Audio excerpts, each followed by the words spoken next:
ચોથા અને પાંચમા મણકામાં તકલીફ હતી સાહેબ. Okay good. તે સાહેબ થોભો દઈને બેહવું પડે અને ઊભા થતી વખતે તે થોભો દઈને ઊભું થવું પડે એવી તકલીફ હતી સાહેબ.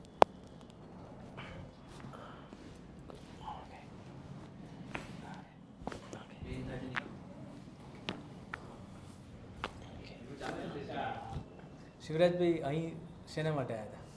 અહીંયા સાહેબ મને કમરમાં તકલીફ હતી છેલ્લા 3-4 વર્ષથી અને 6-8 મહિનાથી તો બહુ વધારે હતી. ચોથા અને પાંચમા મણકામાં તકલીફ હતી સાહેબ.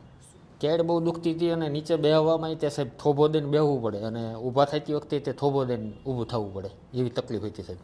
આ પગ ઊંચો 1 ફૂટ જેટલો જ થતો હતો. અહીંયા દુખાવો વધારે થતો સાહેબ. તો હવે થાય છે ઊંચું? ના, હવે અત્યારે સારું છે. ઊંચું થાય છે કરો? હા. ઓકે.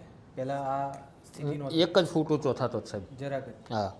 અહીં અહીંથી વધારે દુખતું હતું અને પાછળ કમરમાંથી નસ ખેંચાતી હોય ને એવું લાગતું હતું. આખું ખેંચાતું બધું. અને 6-8 મહિનાથી તો સાહેબ બહુ વધારે તકલીફ હતી. બાકી કમરની તકલીફ મને છે લગભગ 4-5 વર્ષથી. તમે આવો છો ક્યાંથી? હું બોટાદથી આવું સાહેબ. તમે દર વખતે બોટાદથી અહીં ટ્રીટમેન્ટ માટે આવો છો? બોટાદથી. અહીં કેટલી વાર આવ્યા? અહીંયા લગભગ આ 6ઠ્ઠું સેશન છે આપણું. અને કદાચ છેલ્લું બી? હા. કે હવે નહીં આવવું પડે? નહીં. બરાબર. જય બતાવી સાહેબ. ધન્યવાદ.